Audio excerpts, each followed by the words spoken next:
এ দেখো আজ বহু যুগ বাদে ইচ্ছা হয়েছিল একটু ড্রয়িং করতে। ড্রয়িং তো না, বাচ্চাদের মতো, যাই হোক। অনেকদিন বাদে খাতা পেন ধরেছিলাম। আমি এদিকে আঁকছিলাম, আর তো জানোই তোমরা সবাই, সীমন্তও আঁকতে ভালোবাসে, ও আঁকছে। এই দেখো এটা করছে ও।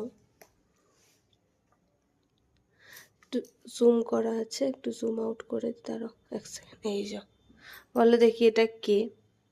দেখি তোমরা যদি বলতে পারো বলবে কমেন্ট সেকশানে, আর নাহলে তো আমি বলবো, এক্ষুনি বলেই দিচ্ছি। এই দেখো, এটা হলো ইন্দোরের রানী, রানী আয়েল্লাবাই। তো সীমন্ত এটা করছে, আর আমি এটা করেছি। আর এবার একটা অন্য করব। বহুদিন বাদে একটু আঁকতে ইচ্ছা করছিল, তাই দুপুরবেলা বসে বসে এটা কমপ্লিট করেছি। দুপুরবেলা কমপ্লিট করিনি, কমপ্লিট তো এখন হয়েছে। দুপুর থেকে বসে টুকটুক টুকটুক করে করছিলাম। কেমন হয়েছে অবশ্যই কমেন্টে জানাবে। টাটা।